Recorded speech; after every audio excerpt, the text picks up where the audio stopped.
So, yun, okay. Hi guys, good afternoon. So, it's 12 o'clock na nung hapon.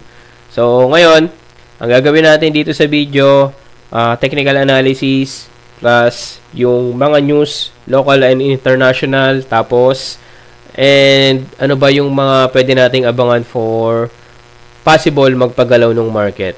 So, let's start on technical analysis. So, ngayon, currently, di ba, may guhit tayo dito na support natin or dating buy-side liquidity. So, kung mapapansin nyo, rejected siya dito sa part na to. So, ito. Rejected dito. So, ngayon, ang titignan natin kung magkakaroon ng retest. Kasi, kung mapapansin nyo, itong side na to, ito, tsaka to, dalawang beses nang inattempt.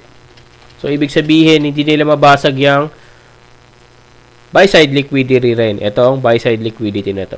So, hindi niya mabasag. Respected tong, ano na to, itong buy-side liquidity. So, yan. So, ayan yung nakikita natin dyan. So, once na mabasag yan, possible bumalik yan dito sa taas. 118. So, ayan yung nakikita natin dyan. Pero, syempre, 4-hour time frame, meron din tayong mga per value gap dito. Kaya, check din natin yun. Pwede nating consider din yun. Pero ito, bago bumunta yan dyan sa taas, possible, ito yung basagin nyo muna, itong buy-side liquidity na yan. Kasi kung mapapansin nyo, dalawang beses nang inattempt, so hindi pa rin niya binasag, hindi niya pa rin mabasag-basag. So hindi mabasag nung mga buyers. Tapos, ngayon, currently market is 114, di ba? So 114,500. Tignan nyo kasi yung ano, tignan nyo yung momentum nung seller. So, from dito, nagkaroon ng rejection, di ba? Tapos, nag-close dito sa candle na to. So, medyo lumaki yung momentum niya. And then, ngayon, mas malaki yung naging close ng candle. Kaya, masasabi kong, kontrolado nung seller yung market ngayon. Kasi, kung mapapansin nyo, yan, kaka-start lang kasi yan. 12, kakapalit lang yan. Nasa 4-hour time frame tayo. Kaya kung makikita nyo, kaka-start lang kaya biglang umangat ng konti. Pero for me, possible hawak nung seller yung market ngayon. So check natin kung ano yung magiging galaw nung market dito. So currently, yan, 114,530. So kung magkaroon ng retest dito, ang antayin natin dito yung rejection or yung basag dito. Kasi once na mabasag yan, diba, ito yung pagkuha natin ng premium or valid per value gap. So, kung saan siya nag-start, so from dito hanggang saan huminto, dito. Yan. So, ang valid natin dyan is ito. Kung galing sa taas, yung, ano, yung market, ang kukunin, ang titignan natin yung red. Kung galing sa baba naman yung market, katulad ngayon, galing sa baba, ang titignan natin dyan, itong yellow. So, ang valid dyan is itong per value gap na to. So, ito yung possible valid per value gap. So, kung ito mabasag niya, possible, ang kunin niya is itong per value gap na 116,900 to 117,782.3. So, yun yung nakikita natin dito. So, kung basta ako magpo-focus muna ako dito sa liquidity. So, saka ako natitignan niyang per value gap once na mabasag niya to. So, check natin kung ano yung magiging galaw ng market. Pero for me, possible magkaroon ng retest dito sa liquidity or kunin niya tong liquidity sa baba. So, yun yung nakikita natin dito kay Bitcoin. So, check natin kung ano yung magiging galaw dito kay BTC. So, next natin kay ETH. So, ETH currently is, so ito, check natin. Currently, ETH is meron tayong liquidity dito sa baba. So, meron tayong liquidity dito sa baba. Ito, yung previous buy-side liquidity na ngayon support na natin. So, kung mapapansin nyo dito sa areang to, yan, kung mapapansin nyo, maganda yung rejection dito. So, ibig sabihin, malakas tong ano. Maganda tong support natin ngayon. So, ngayon, market is 3,665.93.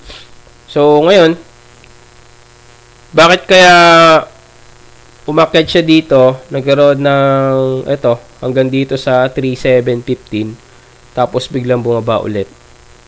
So for me, ang nakikita ko dito is itong liquidity rin. So tinitingnan natin ang liquidity. So either ito yung liquidity natin na yan, and yung resistance natin dito. So, ayan yung possible binalikan niya. Kung mapapansin nyo, rejected din dito eh. Oh.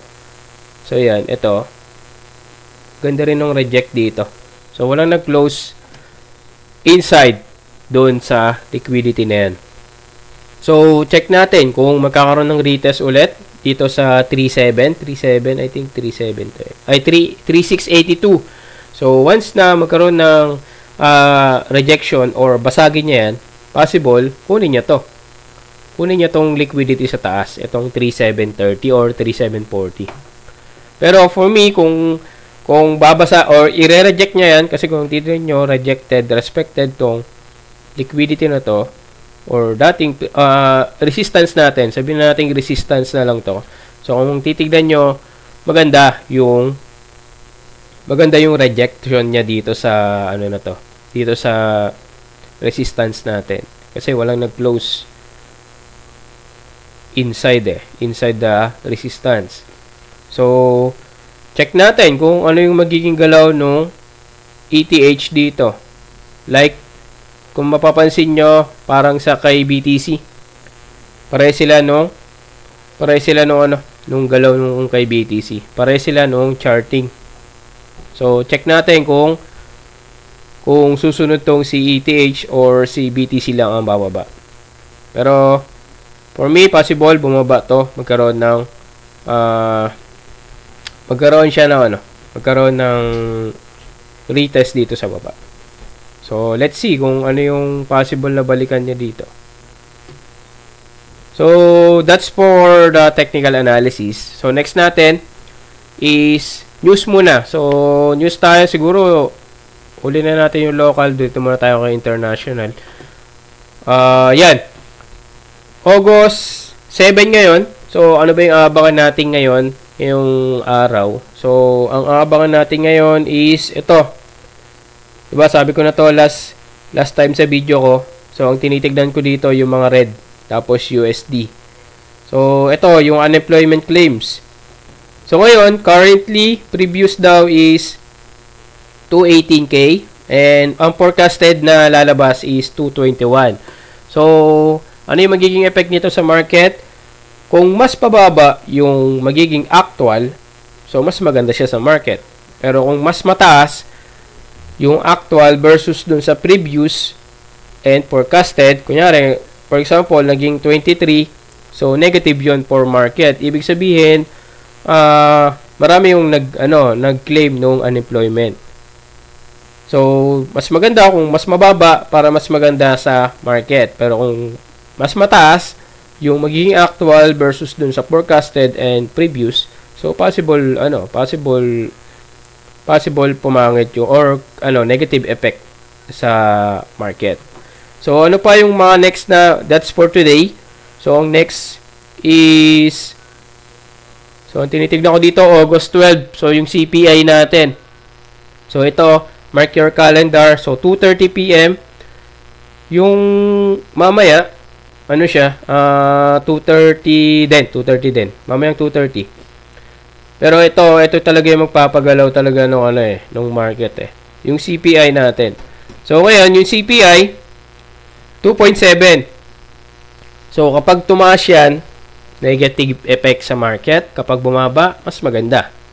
So parang unemployment claims lang din siya. So let's see kung ano yung magiging anong magiging result dito. Pero, mas maganda kung tignan natin kung ano yung magiging galaw ng market dito. So, abangan natin to. Mark your calendar. August 12, 2:30 PM. So, mag-alarm ka na sa cellphone mo kung nasa trabaho ka. Tapos, kunyari, iihi ka lang. So, yun. Yun yung abangan natin dito sa August 12, CPI. So, possible, magpagalaw ng market yan. Kasi ito yung mga inaantay ng mga traders, investors. So, yun. Ayan yung pwede nating gawing reference din. Plus yung technical analysis natin. So, basa tayo dito sa Twitter. So, yun ito. So, President Trump say reciprocal tariff take effect at midnight and billions of dollars will start flowing into the US. So, good news, no? For that news. So, check natin kung ano yung... President Trump say the interview process for the next Fed chair has started and they're down to 3 candidates, adding there all from Wall Street. So, check natin kung totoo to. Pero Coin.telegrams to. So, ibig sabihin, magandang abangan to. Kasi, bisit na si Trump dito kay Powell dahil nga ayaw mag-cut ng rates. So, matigas din talaga si Powell. Pero, yun, check natin to. Kung mapalitan to, si Powell, tapos mahawakan ni Trump yung papalit sa kanya. So, magandang tandem yun. So, lilipad ang market kapag ganun. So, yun. Ito yung ngayon, yung news ngayon kay Trump. So, yan, tingnan natin.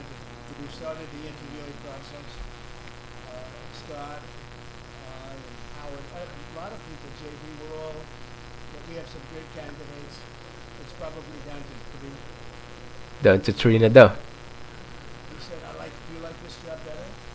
I mean, he was a candidate, but I don't think I really don't think So, di natin alam kung totoo tong sinasabi ni Trump, no, or nagbibiro lang siya.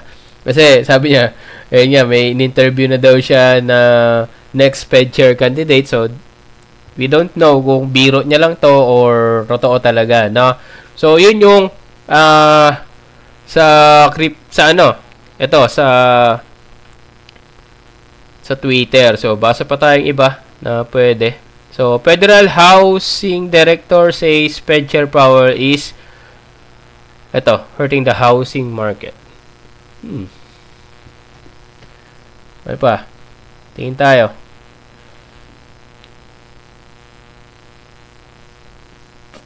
Bank of America says the US banking industry will embrace crypto payment. So, maganda, no? Sa kanila. Buti pa sa kanila, Suportado ng government, So, jump ka tayo doon sa local news natin.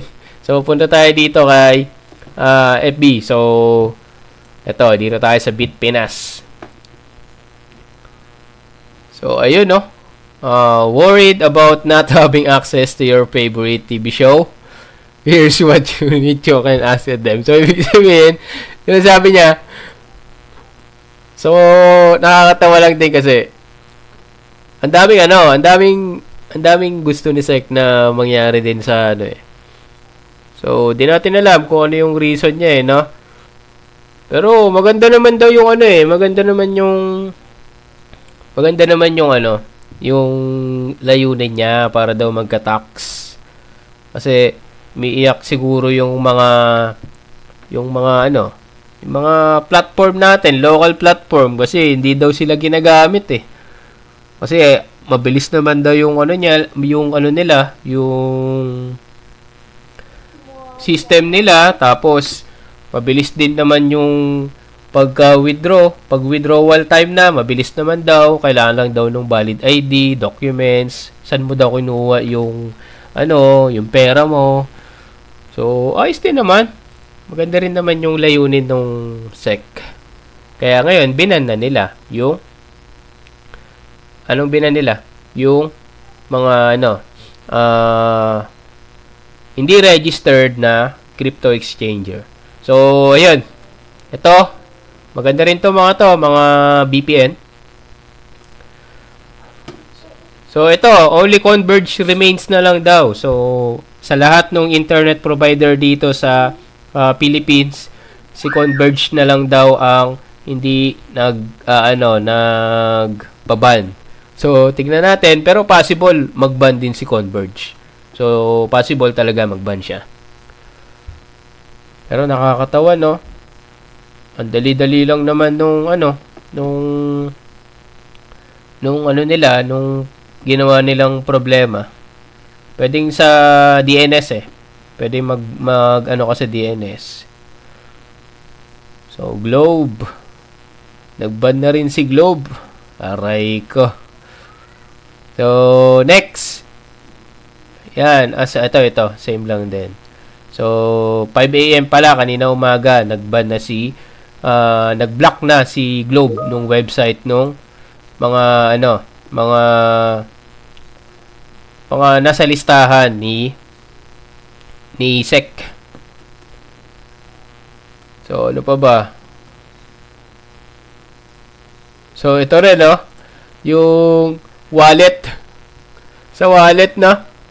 Nakakatawa yung binan din pati sa wallet. Pero same lang din naman. Ang alam ko sa sa tawag nito, sa cellphone pwede rin eh. Pwede rin magbago ng magbago ng tawag nito, DNS. So, alam ko meron din. Search nyo lang sa YouTube, madami niyan. So, basa tayo ng mga comment dito. So, check natin, no? So, ito. VPN kaya. So, advisory pa lang. Block na kaagad. So, yung may mga pera sa exchange, anong gagawin nila ngayon? So, ang alam ko, pwede pa naman eh. Pwede pa naman. So, site lang naman yung naka-block. Pwede pa rin, safe pa rin naman yung mga funds doon. Ito, gaya sinabi niya dito. So, ngayon, si Globe may GCash crypto, si PLDT may Maya crypto. Very obvious. They want to get local trades pero still no for me. Pagbili, laki agad ng lugi. So, hindi, maliit lang naman. Parang ka lang, pag deposit ka ng 20k, na lang makukuha mo? 19k. So, mura lang. 1k lang naman yung yung bawas eh. Ano ka ba? So, next. Filipino are not for crypto investors. Pang-employ lang tayo sa mata nila. Yung masenso eh, no? Gusto gusto nung kasi, ng government. Siyempre, may tax. Ganun talaga. So, agad-agad pera. Naalala ko, ginanyan nila yung Binance, pero tinulungan sila. Aray ko. Pero, for me, hindi ako kakabahan. Bakit? Kasi, si Binance nauna, di ba? Nauna si Binance i-block, di ba? Nauna siya i-block. Last year? 2024? Pero ngayon, still, nagagamit pa rin si Binance. So, nasa Play Store pa rin. Nasa App Store pa rin. So, no need to worry. So, ibig sabihin, pwede pa rin naman gumagamit yung mga application. So, ang block lang nila yung sa browser. So, ngayon tapos meron nagtatanong sa akin, bakit daw baka daw ma-block yung account nila sa platform. So, ako kasi, ang ginagawa ko, nag-trade ako sa cellphone. Tapos, yan, yung sa may, dito sa BitGet ko, dito, sa browser. So, hindi ako nagla-login. Kasi, baka mangyari, kapag nag-login ako dito, tapos naka-login din ako dun sa cellphone ko, magkakaroon ng conflict. Kaya, possible, ma-question tayo nung platform. Kaya, subject for block ng account. Kaya ako, ang ginagawa ko dito for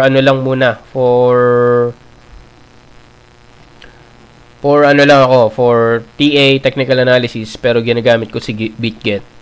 Sa may app, BitGet din ang gamit ko. So, ngayon, doon ako nagtitrade sa may cellphone ko. So, doon ako nag-e-entry ng trade. So, dito for, technical analysis and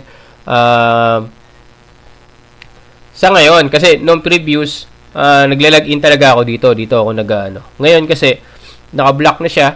So, baka pag nag-login ako, naka-VPN lang kasi ako. Ito, yung Proton VPN. So, kapag baka pag nag-login ako dito, magkaroon ng conflict. Naka-sign in ako sa cellphone, plus naka-sign in pa ako dito sa BitGet. Kaya, ngayon, ganyan ginagawa ko. Dito lang ako nag-open ng for technical analysis, for the content. Yun, yung video ko. So, yun, dito ako nagre-record. Pero ang entry ko sa cellphone pa din. So, ngayon, yun lang naman. Chinek ko lang naman yung natin. Yung nagbigay lang ako ng update for technical analysis. Tapos, nagbigay din ako ng news. So, sa Telegram natin, so kagabi, hindi kasi ako nakapag-video, pero nakapagbaba ako ng nakapagbaba ako ng entry ko doon sa, so, ito. So, yan. Kay ETH. So, sa ETH, so, nakapag-entry tayo ng long dito kagabi from 3,590 tsaka kay BTC. So, kay BTC, kay BitGet, saan na ba yun? Nag-close ako kay BitGet eh. Alam ko, nasa 20 or 19%. So, yun. Yun yung dito kasi, kagabi kasi hindi ako nakapag-video, pero nakapagbaba naman ako dun sa Telegram nung entry ko. Ewan ko lang kung may nakasabay dun sa entry natin. So, yun. Basa-basa lang tayo dito nung natin, nung mga news. So, nakakatawa lang yung gusto nilang mangyari. So, it's too late kasi for upgrading the system nung mga registered. Kasi mas naging kampante na yung mga Filipino traders doon sa international kaysa doon sa local. Kaya wala tayong magagawa kung ayaw ng mga traders or Filipino traders doon sa mga local.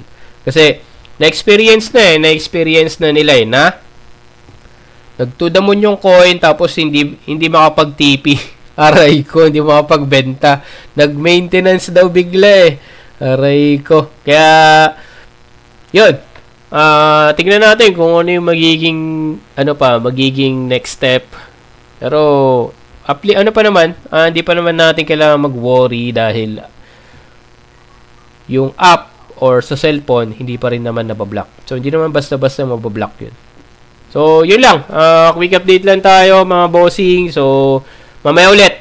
Usap ulit tayo. Check natin kung ano yung magiging galaw ng market. So, this is Kuya Ben Crypto. Peace out.